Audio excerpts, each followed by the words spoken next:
안녕하세요. 저는 30 후반의 딸을 키우며 사업을 운영하는 여성입니다. 아직 어린 나이지만 이제까지 살아오며 느낀 점이 있습니다. 어렵고 복잡한 일들보다 사람이 가장 어렵고 복잡하다는 것을 뼈저리게 느꼈습니다. 물속은 알아도 사람 속은 모른다는 옛말처럼 말이에요. 사업을 할 때도 수많은 사람들과 만남을 가지며 인연을 맺은 적이 있는데 가장 믿을 수 있다고 생각했던 사람에게 큰일을 겪으며 정말 뼈에 새길 정도로 다시 알게 되었습니다. 그 큰일에 대해 이야기해 보겠습니다. 저는 지방에 있는 작은 소도시에서 결과적으로 영향을 받았습니다. 형편이 그리 넉넉하지 못한 집안의 장녀로 태어났습니다.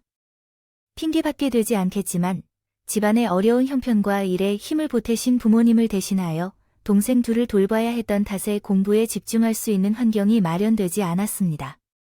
그러다 보니 성적이 그리 좋지 못했습니다. 이러한 이유로 대학 진학을 미뤄야 했습니다.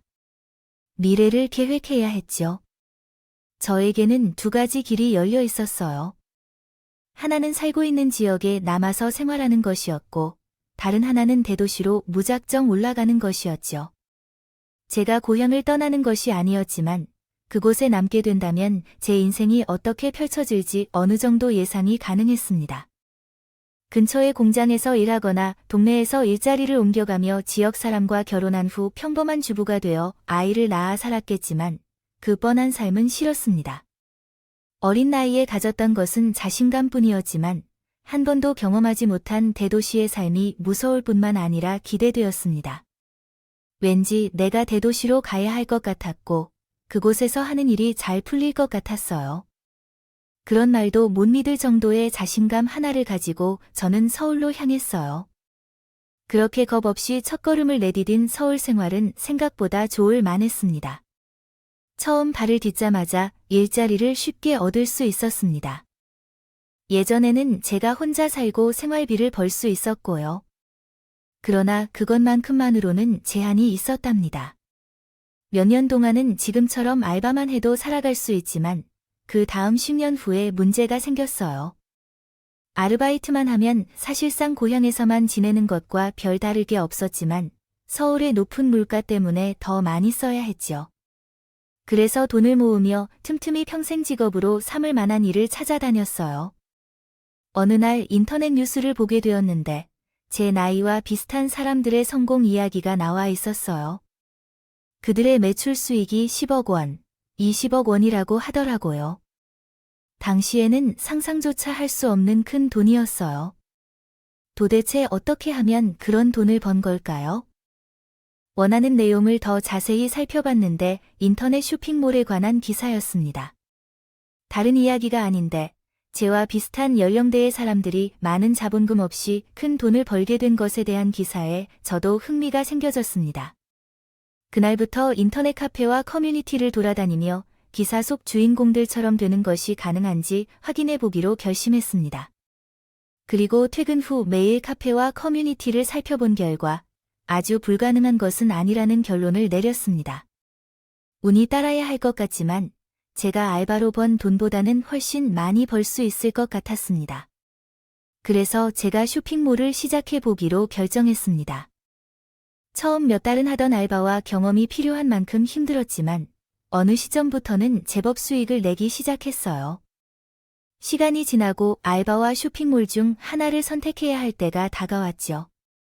쇼핑몰 일의 경우 매일 새벽 시장에 나가야 했기 때문에 주문이 많아지는 순간부터 체력적으로 많이 어렵기도 했어요. 그래서 쇼핑몰에 집중하여 알바를 그만두기로 마음먹었죠. 다행히 그 선택은 옳은 선택이었어요. 그러나 우후죽순으로 늘어나는 쇼핑몰들로 인해 매출이 크게 오르지 않았고 이를 사업으로 확장해야 한다는 확신이 생기지 않았습니다. 알바보다 더 많은 돈을 벌 수 있는 정도였다. 그래서 위기감이 들었어요.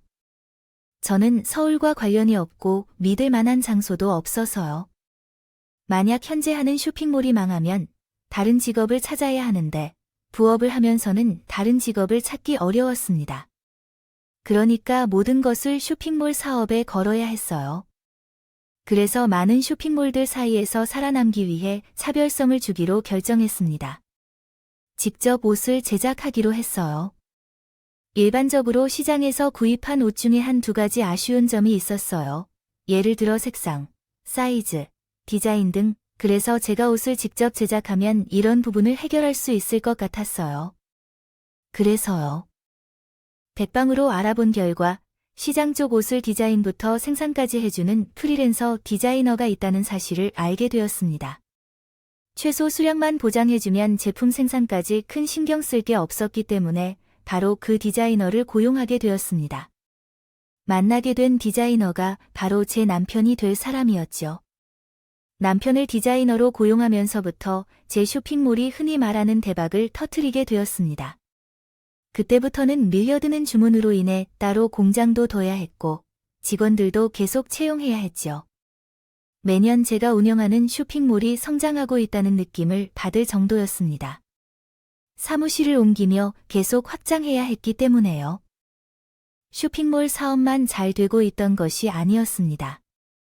남편과 하고 있던 연애 사업도 매년 잘 되고 있었죠. 몇 년 후 제 회사가 완전히 자리를 잡은 뒤 남편과 결혼을 약속하게 됐어요. 그런데 시어머니가 저희의 결혼을 반대했습니다. 제 학력과 사업을 비꼬며 말이죠. 철원을 하겠다고, 그럼 너 결혼하면 하고 있는 일은 그만둘 거니? 아이, 엄마이 사람 사업 잘 되고 있는데 그만두긴 왜 그만둬요? 내가 지금 너한테 물어봤어. 넌 잠자코 있어. 어머님, 혹시 찬우 씨 내조 때문에 그러시는 거라면 제가 걱정할 일 없도록 하겠습니다. 하겠습니다. 방금 찬우 씨가 말한 대로 사업이 잘 되고 있습니다. 찬우 씨가 벌이는 수입도 거의 다 우리 회사에서 나오는 일이어서 결혼 후에도 계속 사업을 진행할 생각입니다. 언제 망할지 알 수 없는 일에 열심히 하는 것은 무슨 의미가 있을까요? 결국엔 망하는 족쇄인데 계속 차나 찬호나 사업으로만 얘기하며 몇 개의 티조가리를 팔면서 큰 성과를 낸다는 것처럼 말하는 것이 어째서인지 이해가 안 됩니다. 대학도 못 졸업한 채 너가 몇 개 파서 얼마나 벌어지는지 따져봤다 하더라도 우리 집의 가장 중요한 위치에 오르게 될 미래 며느리로 인정받을 생각은 없습니다. 이렇게 지금까지는 무슨 일을 해왔는지 다른 사람들에게 보여줄 가치가 있습니다. 돈으로만 즐겁다고 할지라도 조금 더 공부하고 정진하는 것이 좋습니다. 보세요. 제가 머릿속에 들어왔다는 걸 너도 알면서도 돈을 벌지만 제대로 쓰지 못해. 지금 너희 자리가 괜찮아 보여서 혹시 결혼을 원하는 건가 봐. 하지만 이런 건 나를 얼마나 멍청하게 여기는지. 내가 한참 전에 말했잖아. 결혼 상대는 지혜롭게 선택해야 한다고. 이 정도면 내가 반대하는 이유도 너희들도 이해했을 거라 생각한다. 서로 아무 힘도 빼지 말고 각자에게 맞는 짝을 찾게 하자. 남편의 학력이나 집안이 좋다면 어느 정도 이해가 가겠지만 남편도 그다지 학력이 뛰어난 편은 아니었어요. 처음에는 시어머니의 말이라고 수긍하려 했지만 가만히 또 지내다 보니 정말로 제가 머리에 든 것도 없고요. 천조가리를 파는 사업자가 될 것 같았습니다. 그래서 저도 심오하게 말하고 싶은 바를 요점을 보아 답했고 무시당하지 않도록 노력했습니다. 매출만 10억이 넘으면 사업이라고 할 만하지 않을까요? 어디를 가나 사장님이라고 소리치며 조언을 꼼꼼히 듣고 직원들을 이끌어야 하는 책임을 맡으면서 수십 명의 직원들도 챙겨야 합니다. 우리 회사와 협력하는 공장들을 포함하면 이 인원은 더 늘어날 것입니다. 이 정도면 사업이라고 할 수 있지 않나요? 또한 학력에 대해 말씀하시는데 고졸이 맞다면 인정하겠습니다. 하지만 10년 가까이 회사를 성공적으로 이끌어온 결과를 고려하면 대학을 나온 것 못지않게 유능하게 일을 수행했다고 생각합니다. 나온 사람들에 비해 뭐가 모자란 건지 잘 모르겠어요. 또 굳이 핑계를 대자면 10년 동안 정말 너무 바빴어요. 공부 좀 해보려니까 법인세를 내야 해서 제 나름대로 공부해야 할 게 많았고요. 또 해외에서 연락이 와서 영어를 배우고 중국어를 배우려고 시간이 없었어요. 거기다 제가 결제 서류에 서명만 하는 성격이 아니라서 지금도 공장을 찾아가 뵙고 디자인 개발에 참가하고 고객들을 직접 관리하기 때문에 정말 시간이 모자랐어요. 10년 가까이 회사를 이끌면서 경영 문제 없이 외국어도 잘하고 있는 제 분야인 우리 쪽에는 최선을 다해왔습니다. 개인적으로는 대학을 졸업한 사람들과 졸업장이 없는 사람들 사이에서 큰 차이가 없다고 생각하는데요. 시모는 제가 하는 말을 듣고 꿀먹은 벙어리가 된 것처럼 보였습니다. 그렇다고 반대하던 결혼을 바로 그 자리에서 승낙할 리가 없었죠. 그 뒤로도 결혼을 반대하겠다며 여러 핑계를 찾았지만 그때마다 제가 꼬박꼬박 그 핑계에 대답하여 시모의 입을 멈추게 했습니다. 거기다 남편도 계속해서 결혼을 요구했기 때문에 결국 시모도 결혼 승낙을 할 수밖에 없었습니다. 그렇게 남편과 저는 시모의 결혼 반대를 뚫고 결혼식을 올릴 수 있었습니다. 결혼 후 남편은 제가 운영하는 회사에 입사하여 전에 했던 일을 계속했습니다. 디자이너로 일하게 되었어요. 그런데 그 문제로 결혼 후 시어머니가 또 문제를 삼으셨어요. 자신의 아들이 왜 제가 밑에서 일을 하는지 묻는 거였어요. 어머님은 연락 없이 어떤 이유로 오셨어요? 이래서 저는 매우 황당한 소리를 들었죠. 찬원의 회사 디자인실에서 일한다며요. 내 남편을 반드시 밑에 둬야 한다고 생각하시는 거죠. 뻔히 우리가 부부 사이라는 걸 아셨겠죠. 너는 회장이고 그는 디자인 팀장인데 사람들은 무슨 생각을 하겠어요? 디자인 업무를 하더라도 공동대표로서 행동하면 좋을 거예요. 어머님, 회사가 제가 만들고 제가 사장이지만 지금 막 입사한 남편을 어떻게 내 위치와 똑같이 하실 거예요? 당신이 말씀하시는 내용을 이해하기 어려운데 아마도 다음과 같이 정리해야 할 것 같습니다. 회사에는 직원들도 있는데 그런 결혼은 좀 아니에요. 내가 이럴 것 같아서 너희 결혼을 반대한 거야? 내가 돈을 좀 번다고 우리 아들이 조물로 볼 것 같아서 회사에서부터 직급 차이가 나는데 집에서도 무시받을까?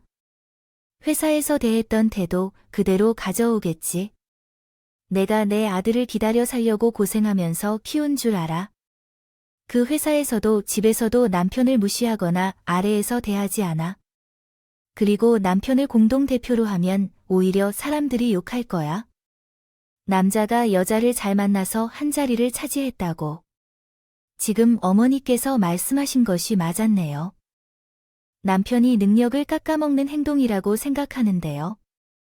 이미 결혼 전 여러 차례 썰전이 오갔기 때문에 이번에도 시어머니의 억지 물음에 대수롭지 않게 대답하고 넘기게 되었습니다.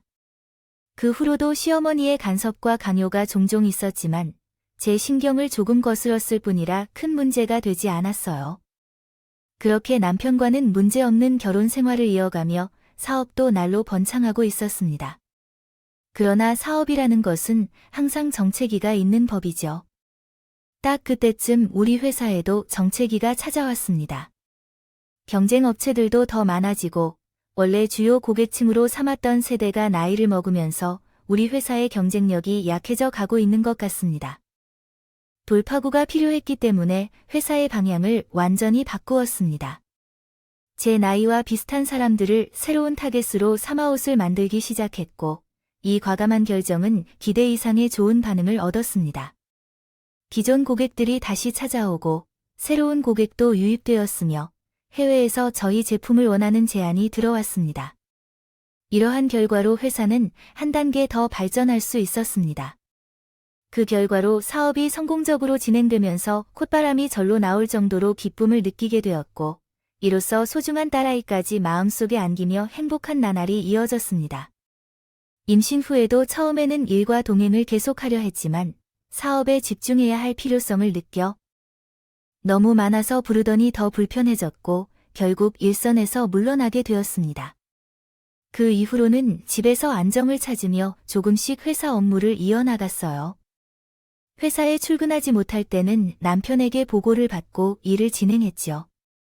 하지만 그것조차 출산과 가까워지면서 불가능하게 되었습니다. 출산 후에는 더욱 어려운 상황이었죠. 원래는 아이를 낳고 즉시 회사에 복귀하려 했지만 딸을 처음 보고는 떠날 수 없다는 결심을 했습니다. 그러던 중 시어머니와 남편이 육아에 전념하면 어떨까 물어왔습니다. 만약 그렇게 고민이 된다면요. 내가 생각하기에는 복직을 하지 않는 것이 맞을 것 같아요. 지금 해결해야 하는 문제가 민석과의 소통이 아니라는 게 분명하잖아요. 현재 당신이 아이와 소통하는 시간을 더 가지고 싶다는 게 아닐까요? 그럼 말씀하신 대로 행동하시고 나중에 후회하면 어찌 되어요? 회사는 내가 맡은 대로 꾸려나가면 되니까 당신은 민석에게 있어주시면 돼요. 금방이에요. 그 시간을 놓치면 평생 후회하게 될 거예요.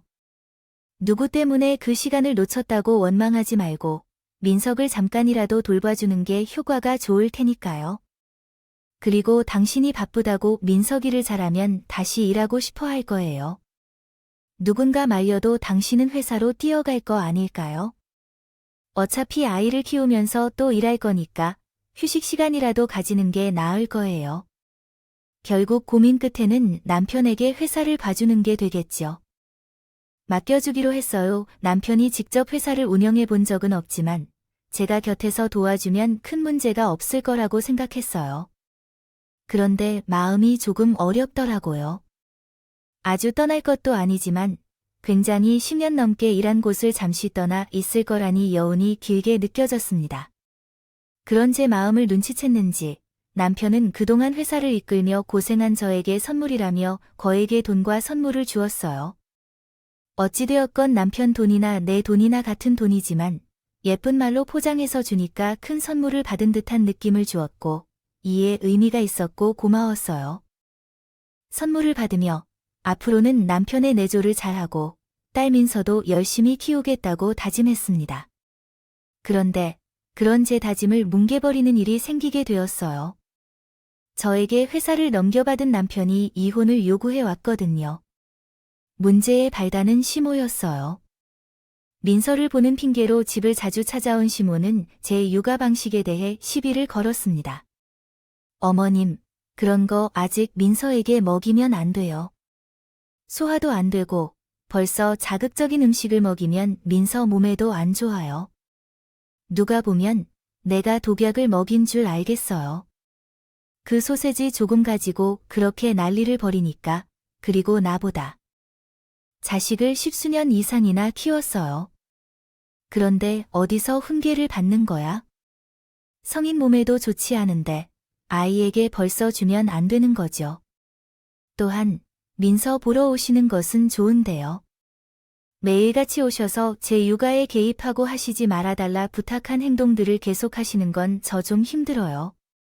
어머님의 좋은 말씀이 있으면 따를 테니까 그 외에는 제 육아에 너무 깊게 개입하지 않으셨으면 좋겠어요. 너는 정말 예의 없이 말을 하고 있어. 물론 제가 어른에게 예의를 갖춰야 한다는 것을 알지만 그걸 며느리로 받는 것이 아니었잖아. 어머님 왜 또 그러세요? 제가 딸로 나온 게 마음에 안 들어서 그런 건가요? 다시 그러시네요. 언제 내가 아들 출장 오라고 했느냐고요? 여전히 민서가 아니라 내가 나한테 뭐라고 하는 거야? 아이고, 싸가지 없는 여자야. 어디서 거지 같은 사람이 우리 집에 들어왔다고 해서 이제 와서 하는 말이지만 난 여전히 내가 싫어. 우리 찬호랑 수준이 맞는지 좀 보지. 그러면 혼자 있을 때 오지 마시고 아들 있을 때만 오세요. 무작정 혼자 있을 때 오셔서 이런 말 하지 마세요. 이번에도 시몬이 아이를 돌보고 있는 도중에 찾아와서 날 괴롭혔어요. 민서를 낳기 전까지는 시모의 괴롭힘에 일일이 대응하기가 어렵습니다. 육아로 인한 지친 몸 때문인지 제대로 된 저항도 못하고 시모에게 시달리게 되었습니다. 시모에게 받은 스트레스가 감당할 수 없어져서 결국 남편에게 도움을 청했는데 그런데 남편이 이혼 이야기를 꺼내더군요. 아이 정말 지겹다 지겨워. 아니, 당신은 나랑 같이 산 지가 몇 년인데 아직도 우리 엄마 마음에 못 들어. 그게 어려운 일이야. 언제까지 내가 두 사람 사이에서 시달려야 하는데. 당신 평생 우리 엄마한테 고분고분하게 굴 생각 없지? 내가 잘못한 거야? 어머님께서 말씀을 먼저 그렇게 하시니까 나도 잘못된 거, 잘못됐다고 말하는 거리야. 그만하자. 내가 너의 성격을 모르는 것도 아니고 나는 전부터 계속 생각하던 거야. 너랑은 더는 못 살 것 같아. 엄마랑 싸우는 것도 보기 싫고 뭘 잘못했는지도 모르는 내 태도도 신물나. 엄마가 결혼 반대했을 때 그 말을 따르는 거였는데 뭐? 당신 지금 뭐라고 했어? 이혼하자고 나한테 정 떨어져서 못 살겠다고 했어요. 홧김에 한 소리라고 생각했어요. 회사 업무로 지친 남편이 신경질적으로 반응한 거라고 생각했죠. 그런데 다음날 시모까지 집으로 찾아와 어제 남편과 다퉈디를 꺼내며 저한테 이혼하라고 말했어. 재촉당할지도 몰랐고요. 며칠 뒤 남편의 이혼 요구가 돌아왔습니다. 당황했고 마음이 혼란스러웠어요. 아이를 위해서라도 가정을 지켜야 한다고 생각했거든요. 이혼할 이유가 없었으니 버티기로 결심했습니다. 그러면 언젠가 문제가 해결될 거라고 믿었거든요. 그런데 그때 남편이 갑자기 이혼 소송을 걸어왔습니다. 이혼 소송에는 제 과소비가 사유로 적혀 있었어요. 좀 어이없는 소송 사유였지만 그 순간 머릿속에 스치는 장면이 있었어요. 그동안 내가 남편에게서 받은 선물들 중에 아마 내가 넘겨준 회사에서 받은 것들이었을 거예요. 육아를 하며 고생하다 남편이 틈틈이 챙겨준 선물들은 모두 제 이름으로 되어 있는 카드로 결제되었습니다. 그리고 이 모든 것들이 제 과소비를 증명하는 내용으로 채워져 있었습니다. 그제야 알게 된 사실인데 남편과 시모가 이가 계획을 아주 오랫동안 미리 세워놓았다는 거죠. 이렇게 되어서 뒤늦게 정신을 차리고 전 남편과의 이혼 소송을 준비했지만 결국 패소를 내야만 했습니다. 이런 상황이 벌어질 것으로는 생각도 해보지 못해 너무 방심하여 증명할 만한 증거가 없었어요. 그 결과 남편과 이혼하게 되었죠. 하지만 맨몸으로 버려지지는 않았습니다. 재산 분할에서는 제 분만큼 더 많이 받아올 수 있었고 또한 남편이 친권을 포기했기 때문에 제가 얻을 수 있었습니다. 대신 남편은 당연히 저에게 주어야 하는 것들을 건네주며 선심을 썼습니다. 그렇게 시모와 남편에게 배신을 당한 후에는 피눈물만을 흘립니다. 남편과 시모를 찢어 죽일 만큼의 감정을 느끼기도 했었어요. 아마 제가 홀몸이었다면 어떻게든 두 사람에게 복수를 하려 했을 것입니다. 그러나 그것은 불가능했습니다. 전 한 아이의 엄마였기 때문에요. 게다가 아직 홀로 움직이지 못하는 아이의 엄마였습니다. 딸을 키우는 것이 우선이었기 때문에 두 사람에 대한 복수의 감정을 가슴 깊숙이 간직하고 살아가야 했습니다. 이 비참한 이야기이지만 전 남편이 선심을 들었던 사실은 변하지 않습니다. 쓰듯이 준 돈과 집이 당장 아이를 키우는 데 있어서 도움이 됐어요. 그 통장의 돈을 확인하며 사용할 때마다 전 남편의 마지막 모습이 떠올라 화가 났고 참담했지만 우선은 살아야 했기에 그 돈을 생활비로 사용하고 있었죠. 이후 일자리를 찾게 되었습니다. 돈이 부족한 건 아니지만 통장에 남아있는 돈만으로 평생을 살 순 없었으니까요. 제가 할 수 있는 일자리는 많았지만 혼자 몸을 가누지 못하는 아이가 문제였습니다. 결국 고향에 있는 친정 엄마에게 올라와 달라고 부탁을 하고 일을 나가야 했죠. 그렇게 이혼을 당한 지 몇 개월이 지난 무렵 충격적인 사실을 확인하게 됐어요. 제가 이혼당한 이유가 전 남편과 시모의 돈 욕심 때문이 아니었음을 깨달았어요. 또 다른 이유가 있었는데 바로 전 남편이 바람을 피고 있던 것이었죠. 이 사실은 제 회사 초창기 직원들에게 전 남편에게 뺏긴 채 알게 되었어요. 제가 이혼 후 전 남편은 곧바로 여성을 불러와 사무실에서 무책임한 행동을 했다고 전해졌어요. 전 남편이 외도를 한 것을 의심했었던 건 사실이었고 남자들은 여자나 야망으로 변하는 경우가 많아요. 그래서 전 남편의 외도 흔적을 꼼꼼히 확인했지만 찾아낼 수 없었어요. 그럴 수밖에 없던 이유는 외도의 흔적이 전혀 남아있지 않았기 때문이었습니다. 흔적마저 철저히 지워버렸다. 고 했습니다. 그리고 외도를 저질렀던 전 남편에게 제 회사를 빼앗는 계획을 세운 주범이 시모라고 말했습니다. 모든 사실을 들은 저는 법적 조치를 취해 보려고 했지만 증거가 없었습니다. 또한 시모가 치밀하게 세운 계획 덕분에 전 남편의 외도를 입증할 증거가 없었지요. 제가 주장할 수 있는 것은 직원들이 말한 것뿐이었습니다. 남편에게 복수하는 대신 제 인생을 살아가는 것이 맞겠지만 이런 상황에서는 화병이 나서 견딜 수가 없었습니다.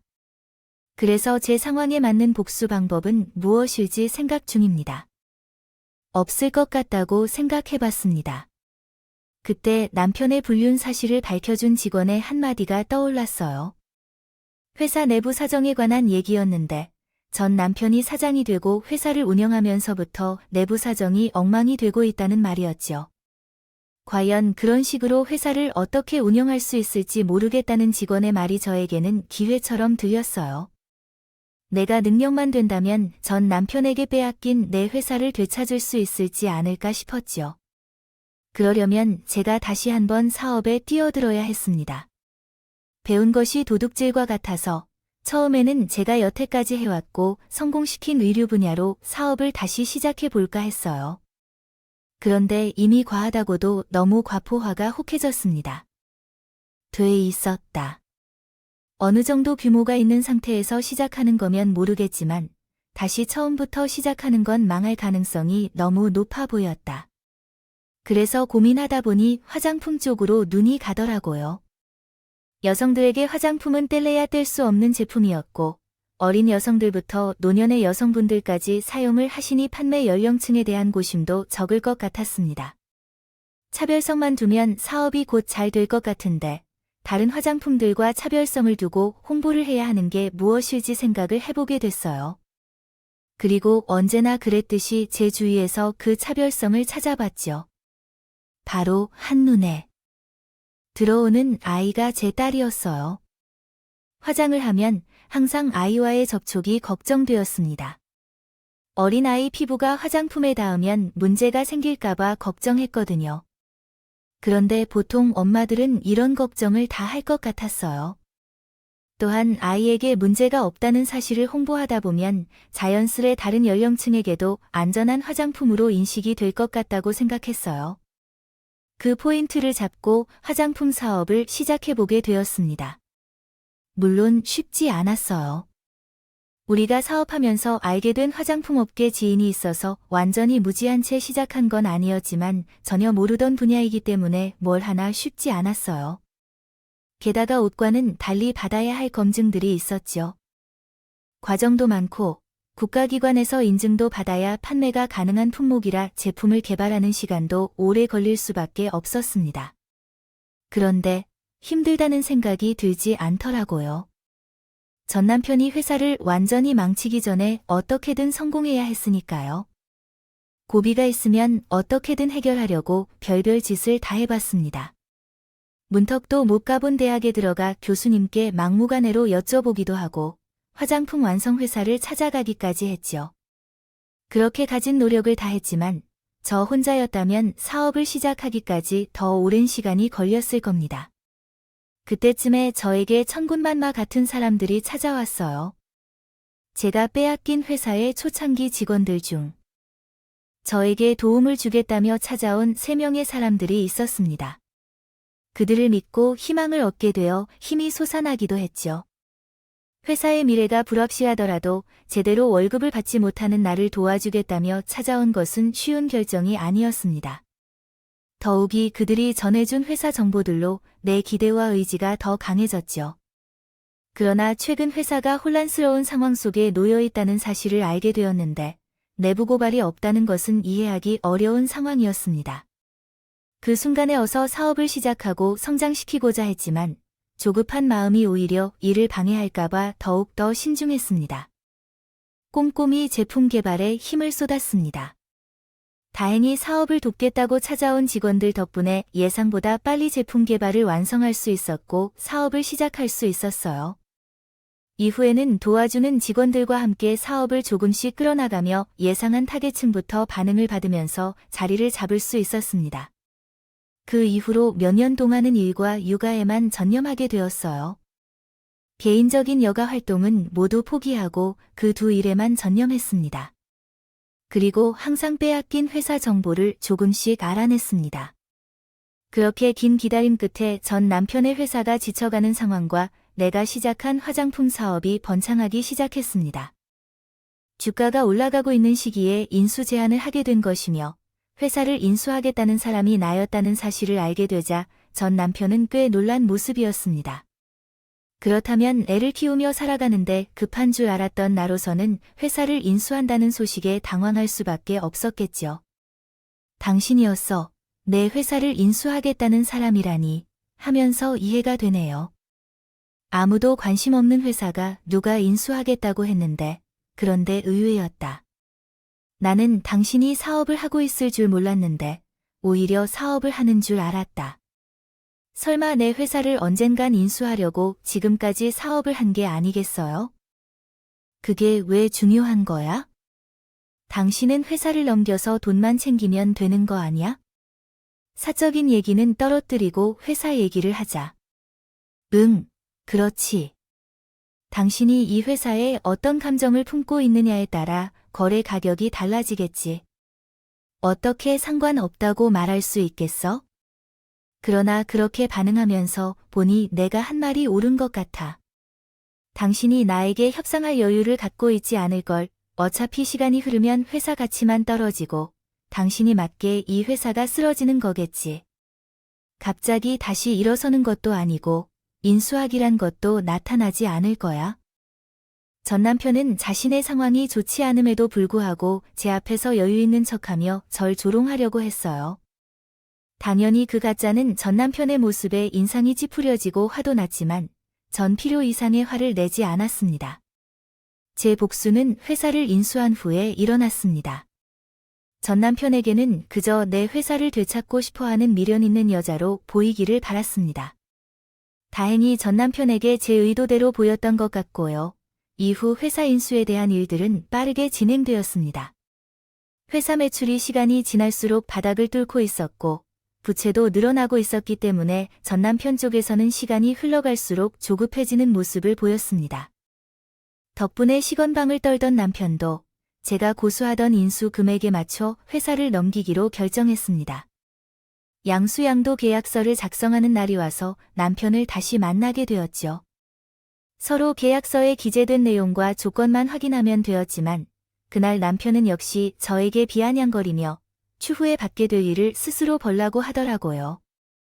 사람 일이 이래서 아무도 모르는 거라고 생각하나 봐. 당신이 이혼 당할 때까지만 해도 이런 일이 발생할 것이라고 생각했겠지. 내가 만든 회사가 다시 내 손으로 돌아오게 되었다. 아, 이거 완전 공유하면 좋을 것 같아요. 당신이 회사를 다시 살릴 수 있을까요? 어떤 이야기가 되었던지에 상관없이 회사를 내가 어떻게든 살리더라도 제발 멈춰주세요. 좀 말해주세요. 계약이나 빨리 처리하고 헤어지자. 제발. 당신을 반가워해서 그래 가만히 있어도 당신은 항상 나를 구해준다는데 연애할 때는 돈을 벌게 해줘 결혼하면 회사 CEO로 만들어줘 이혼하고 난 뒤에는 회사를 넘겨 돈을 벌게 해줘 아무래도 나와 당신 사이에 무언가 있는 것 같아요. 사주도 그런 것들이 있으면 누가 누구를 살려주는 거지? 당신이 나를 살리는 사주 같아요. 양쪽의 변호사도 함께 입회하길 바라며 별별 소리를 다 하던 전 남편을 보며 지금 당장이라도 웃고 싶은 얼굴에 손바닥을 빨아주세요. 원하는 바람이었습니다. 그러나 오랜 기다림 끝에 결승선이 코앞에 왔을 때 만약 이제까지 참고 넘겼던 수치심을 다 갚아줄 수 있다면 그래서 참았습니다. 손이 힘겹게 부들거리지만 견디며 참아내고 붉게 달아오르는 얼굴을 깊게 숨을 쉬며 이겨내잖아요. 계약 진행 중간중간에 전 남편은 비아냥거리며 제게 지속적으로 거친 말을 했다 하지만 그 시간을 참아내면서 결국 계약을 성사시킬 수 있었으니까요. 계약이 끝나고 각자의 길을 가야 할 상황에서도 남편은 마지막 순간까지 조롱이 섞인 말을 했어요. 이제 나도 마음 편히 살 수 있을 거야. 당신이 넘겨준 돈으로 사업을 하고 있었는데 아직도 잘 맞지 않는 것 같아요. 그리고 마무리하는 것도 골치가 아팠어요. 걱정이 많았는데 당신 덕분에 잘 해결됐어요.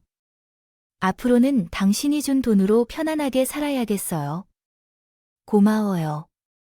그리고 당신에게 고마운 마음으로 몇 가지 조언을 해보겠습니다. 당신 지금 남자친구가 없다고 하면 영원히 사귀지 말아야 해요. 그렇게 너무 순진해서 곁에 또 남자가 계속 있다가는 나한테 당하는 일이 있을 수 있어요. 내 말을 가까이 듣지 말고 잘 기억해 주셨으면 좋겠어요. 그리고 저번에 했던 헛소리에 대해서 무시하시니까 이해하는 듯한 척을 해주는 것 같아요. 당신이 지금까지 무엇을 해왔는지 나와 만나지 않았다면 아마 지금도 시장에 가서 팔리지 않는 디자인을 판매하는 일을 하고 있을 것입니다. 내가 당신이 말한 내용을 정확히 이해했는지 확인해 볼까요? 당신은 나를 만나고 연애를 시작해 성공했으며 시장에서 판매되지 않는 디자인을 보유하고 있던 사람을 데려와 돈을 벌게 했다는 것이죠. 결혼 후 당신은 사장인 안에서 뒷일만 쫓다가 포부를 잃고 결국 어부지리로 낙하산 직원이 되었습니다. 그때부터 당신은 일을 제대로 하지 않았고 디자인팀의 직원들이 일을 대신하게 되었을 겁니다. 최종적으로 이혼한 뒤 당신이 망하지 않을 회사라고 생각한 것은 누군가가 만든 것이고 이 모든 것이 방금 제가 말한 것입니다. 당신의 능력이야.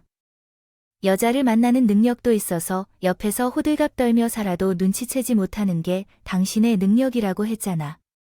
그런 능력이 하나 더 있나 봐. 아내가 모르게 뒤에서 바람을 피우기까지 할 만큼 세심하게 자리를 감추고 자취를 감추지 않고. 아, 또 하나 있네. 그런 쓰레기도 자식 새끼라고 애를 돌리고 돌아다니는 당신의 엄마의 눈에 띄는 행동에 대해 이해할 수가 없어. 어떻게 이렇게 좋은 능력만 가지고 있을 수 있지? 이제까지 참아온 분노를 턴 것처럼 드러내자고. 남편은 아무 대답 없이 겁에 질린 듯한 표정을 짓고 있었어. 그 전 남편의 표정을 보는 것만으로도 더 화가 나더라고. 이렇게 아무 소리도 못 내는 놈은 얼마든지 있다고 했잖아. 까불고 있었다는 생각이었습니다. 곧장 자리를 떠나고 싶었지만 그 멍청한 표정을 지은 남편에게 한마디 더 해주고 싶었습니다. 앞으로 힘든 상황이 펼쳐질 테니 기대하라는 말이었죠. 그 표정은 뭔데? 왜 내가 갑자기 쏘아붙이니까 무서워네. 엄마라도 불러줄까? 엄마 없으니까 아무것도 못하겠지. 하긴 능력도 없고 줏대도 없는 놈이 뭘 하겠어. 내가 이제까지 내 헛소리를 들으면서도 참았던 것은 계약 때문이었어. 계약이 틀어지면 안 되니까 참고 있었던 거라고. 너 지금 당하는 망신이 끝일 거라고 생각할 텐데. 천만에, 이제부터 시작이야. 내가 얼마나 칼을 갈면서 기다렸던 복수인데 정도로 끝날 것 같아. 앞으로 기대해. 당신한테 무슨 일들이 벌어질지 알 수 없어. 여자가 갑자기 왜 이래? 어디 마음대로 해봐. 당신이 이제 와서 뭘 어떻게 할 수 있는지 난 몰라. 남편은 겁을 먹은 모습을 숨기려고 한 건지, 아니면 제가 정말 더 이상의 복수를 할 수 없다고 생각한 건지, 되려 큰 소리를 치며 마음대로 해보라고 하더군요. 저야 당연히 남편이 하지 말아달라고 빌어도 복수를 할 예정이었으니, 그 말을 들은 척도 하지 않고 발길을 돌려 나왔습니다. 그리고 그날 이후부터 제가 계획한 복수를 시작하게 되었습니다. 우선 그 시작은 소송을 하는 것이었습니다. 저는 남편에 대해 소송하는 게 아니라 다른 사람들이 제가 인수한 회사에 소송을 제기하도록 만드는 것이었어요. 이 복수는 전 남편이 회사 사장을 맡고 있을 때 근무했던 직원들로부터 아이디어를 얻은 것입니다. 대충 듣자 하니 회사 운영 중 법률을 위반하는 행위를 많이 하고 있었거든요. 회사 내부뿐만 아니라 협력업체와 발주업체들까지 강압을 가하고 있었죠.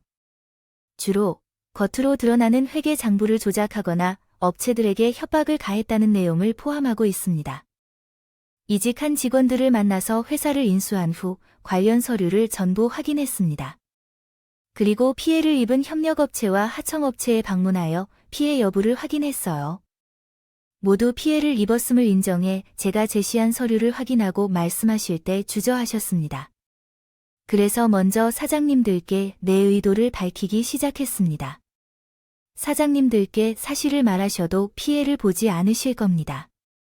제가 문제를 일으키려고 온 게 아니라는 것을 알아주시기 바라며 협박하려 했다면 오지 않았을 텐데요. 일반적으로 제품이 제대로 전달되는 것이 옳지만 여기 온 이유는 확실성을 갖기 위함입니다. 거기에 대한 증거가 있는지 확인하려고 온 것이었어요. 문제가 될 만한 것이 있으면 취합해서 저희 회사를 고발하시거나 소송 청구하시라고 했어요. 그게 무슨 말씀이신지 저희 보고 사장님 회사 쪽으로 소송을 하라고 하셨네요. 저희 회사 쪽이 청구하시면 돼요. 미친 사람도 아니고 이제 막 인수를 한 사람이 회사에 소송을 해달라고 하자 사장님들 모두 저를 이상하게 쳐다보셨습니다. 어떤 사장님들은 제 이야기를 듣기도 전에 무슨 수작질을 부리려고 하는 거냐며 언성을 높이기도 하셨죠. 그분들께 왜 소송을 해주셔야 하는지에 대해 설명을 해드렸어요. 회사 양도양수 계약서를 작성하면 됩니다. 꼭 보증 및 확약 조항이 삽입됩니다. 제가 작성한 계약서에도 그 내용이 명시되어 있습니다. 그러나 해당 조항을 확인해보면 양도인이 인수될 회사와 관련하여 아무런 법적 하자가 없다는 것을 보증한다는 조항이 있습니다. 이 조항을 이용하여 조항을 어길 경우 보증 위반에 대한 손해배상 책임을 진다는 내용이 있었기 때문에 회사 측이 받은 소송의 책임을 남편에게 전가할 수 있는 상황이었습니다. 설령 해당 조항이 없더라도 남편이 회사 운영 중 서류를 조작하거나 배임과 횡령을 했을 경우 구상권을 행사할 수 있었고 남편의 책임을 물을 방법이 있었습니다. 이야기를 하자면 사장님들께서 이해를 하시고 자신들의 회사에서 청구할 수 있는 모든 소송을 회사 측으로 걸어오셨습니다. 그 사이에 저는 회계사를 고용해 제가 남편에게 회사를 넘긴 시기부터 다시 되찾아오기 전까지 배임과 횡령을 한 부분을 확인하게 되었습니다. 당연히 정신이 없는 남편은 회사 통장을 개인 통장처럼 빼다 쓰고 세금을 줄이기 위해 시모와 자신의 아내를 직원으로 등록해 세금을 탈루해서 포착되었어요.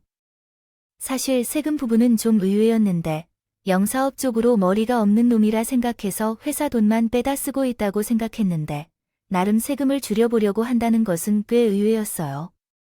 머리를 쓰는 줄은 몰랐다고요. 생각해보면 꼭 나쁜 놈들이 그런 쪽으로는 머리가 잘 돌아가는 것 같더라고요. 나쁜 놈이 되면 누가 알림이 있는 것처럼 말이죠. 소송과 고발을 할 문제가 한두 가지가 아니었습니다. 제 입장에선 축제를 열 만한 일이었죠. 그런 쪽에 대해 달리 전 남편의 발등에는 불이 떨어져 정신을 못 차리고 있었습니다.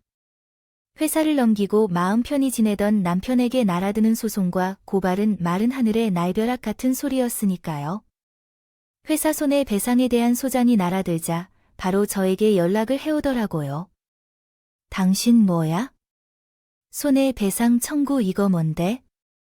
회사 넘겼는데 내가 왜 손해배상을 해야 해요? 계약서를 작성하고 독서를 마친 것 아니야? 당신은 한글을 읽지 않아. 하긴 내가 모두 면밀히 확인했다면 회사가 이 모양이라고 생각하지 않았을 거야. 그렇게 생각하면 회사가 아직도 남아있는 것은 훌륭한 일이야. 사람을 조롱하는 소리는 그만하고 이게 무엇이지? 당신이 나를 보고 복수하겠다는 말을 했다고? 가르치는 거지. 이건 그냥 무서워하는 것뿐이야. 정말로 내가 배상해야 하는 것은 아니지. 혼자만이 아니라고 착각하는 걸 더 믿으려고 들어서야 하는데 왜 전화했는지 그렇다면? 그렇게 믿고 있으면 가만히 계시면서 법원에 출석하라고 해봐. 빠지지 마라. 어떤 일이 벌어지는지 보고서 몇 가지를. 가지 더 말하자면 당신 이거 말고도 다른 증거가 있어. 그것뿐만 아니라 회사 장부를 확인하다가 발견한 사실이 있는데 당신과 당신의 엄마 그리고 그 여자 유령 직원을 고용하여 세금을 탈루한 사실을 국세청에 신고했어. 그 판결이 내려지면 민사소송을 걸 거야. 왜 이러는 거야? 정말 왜 이런 식으로 행동하고 있어? 물론 전부 농담이라고 말할 순 있겠지만 소송을 철회하라고 말하라. 내가 지난번에 한 말은 분명 들었어. 내가 복수할 거라고 말했잖아. 당신이 나이가 들었다면 스스로 해결하려고 노력해야 해요. 장난이라고 말하면서 소송을 제기하려 하지 마세요. 뭐가 필요한 건가요? 하지만 긴장감을 유지하려면 비용이 많이 드는 변호사를 고용할 거예요. 이길지 진행하면서 확인해 봐야겠지만 최소한 이 정도 조치는 해야 해요. 제가 답변을 원한다면 알려줄게요. 소송을 계속 이어나가기 싫으시다면 저도 시간이 없어서 그만두겠어요. 저를 다시 전화하면 그때는 제가 신고를 할 수 있음을 잊지 마세요. 그러니까 우리는 법정에서만 해결하도록 해요. 사람 앞에서는 조롱하는 성격이 아닌데 억지로라도 전 남편을 조롱하며 반대했습니다. 전 남편에게 받은 것만큼의 10분의 1을 되갚아줘야 해요. 이후 원래 계획대로 손해배상 청구 소송을 남편에게 청구하려고 했으며 변호사와 함께 그에 대비하기 위해 준비하고 있었다.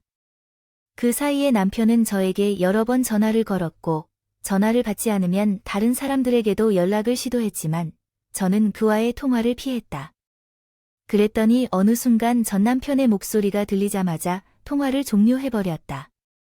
어떤 시기든 문제를 해결해야 한다고 생각한 전 남편은 결국 시모와 함께 제가 있는 유치원까지 찾아와 딸이 다니는 곳에서 제와 대면했다. 딸이 옆에서 다투는 모습은 보이기 싫어서 유치원 선생님에게 잠시 돌봐달라고 부탁했다. 두 사람을 다른 곳으로 끌고 가게 되었어요. 당신들 미쳤어. 여기가 어디라고 와?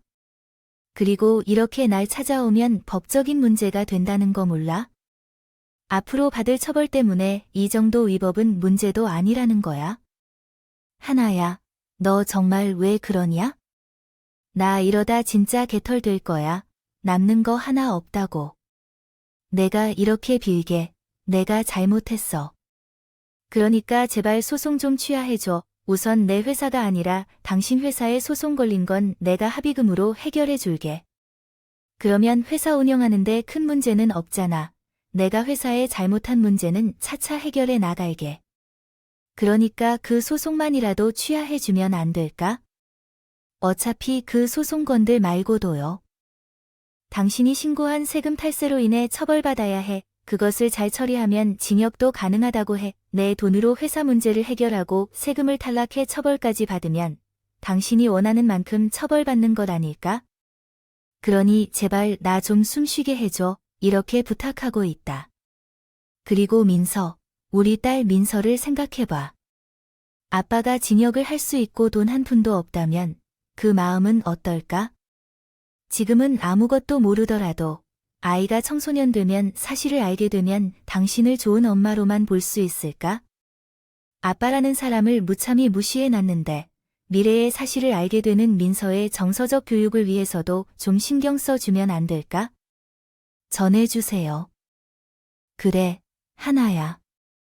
내가 뭘 위해 이렇게 하는지 난 다 알고 있어. 그러니까 나도 찬호를 따라서 내 앞에 찾아온 거 아니겠니? 아, 그리고 정확히 따지면 내가 순진한 이놈을 꼬드겨서 너에게 못할 짓 한 건데. 벌을 받으려면 내가 받아야 하지 않겠니? 내가 이렇게 무릎 꿇고 머리까지 바닥에 박으며 제발 하나님 마음 좀 풀어다오. 전 남편은 제가 건 소송으로 인해 돈은 돈대로 다 잃고 징역살이까지 할 수 있다며 일부 소송을 취하고 합의를 해달라 부탁했어. 얼마나 간절하던지 눈에는 눈물까지 글썽거리고 있더라고요. 그런 아들 옆에 있던 시모도 이전에 독한 모습은 어디로 갔는지 순한 양이 돼서는 제 앞에서 머리까지 박고 납작 엎드려 벌벌 떨길 정도까지 했습니다. 두 사람 모두 저에게 싹싹 빌며 용서를 구할 것이라고 생각해왔지만 이렇게도 처절하게 용서를 구할 줄은 몰랐어요. 그러나 과거 두 사람의 계획에 놀려 이혼을 당한 제가 더 불쌍하고 비참했습니다.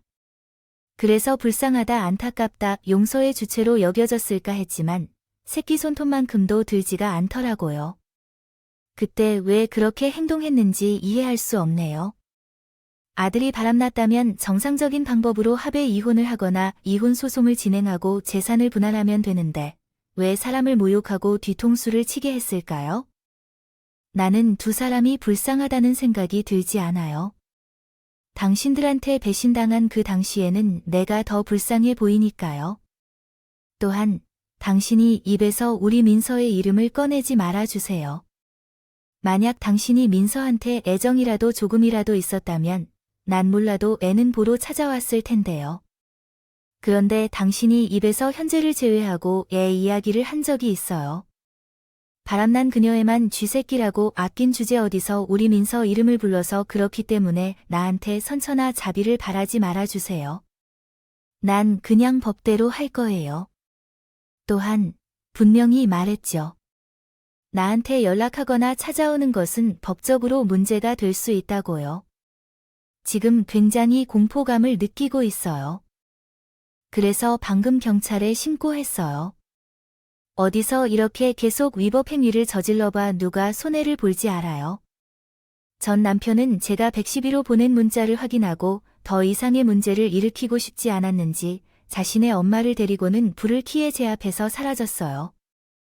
그리고 그 이후로는 더 이상 저에게 전화도 하지 않았고 찾아오지도 않았어요. 이후로 저는 전 남편에 대한 소송을 계속 진행했어요. 그런데 제가 청구한 소송 결과가 나오기 전에 국세청에 신고했던 탈세 혐의가 인정되면서 전 남편은 짧은 기간의 징역을 선포했어요. 그 혐의에 묶여 있던 것도 있었어요. 시모어와 전 남편은 현 아내까지 줄줄이 처벌을 받게 되었어요. 이후 남편이 판결을 받을 때마다 항소를 해서 제가 예상한 시간보다는 더 걸렸지만 결국엔 제가 청구한 모든 소송에서 승소하게 되었고 남편은 가지고 있던 모든 재산을 잃게 되었어요. 덕분에 회사에 남아있던 남편의 더러운 흔적을 깨끗하게 정리할 수 있었고 전 남편에게 피해를 입으신 사장님들께서도 저를 통해 정당한 보상을 받을 수 있었습니다. 이런 결과들이 모두 의미 있는 일이긴 하지만 가장 의미 있는 것은 제가 계획한 복수를 성공적으로 이뤄냈다는 것이겠지요. 이렇게 글로 적어보니 몇 년간 악에 사는 삶을 다시 한번 되새겨보게 됐네요. 확인하게 된다는 게요. 결과적으로는 제가 복수를 하고 다시 회사를 되찾아 만족하는 한편 좀 서글픕니다. 나도 평범한 여자들처럼 내 남편과 가족들에게 둘러싸여 행복하게 지낼 수 있었을 텐데 그러지 못해서 말이죠. 아쉬워해도 어떻겠어요. 앞으로 그만큼 행복하게 잘 살아야지. 저는 꼭 제 딸과 행복하게 잘 살 겁니다. 한 번 겪었던 아픔을 두 번 다시는 겪지 않을 거예요.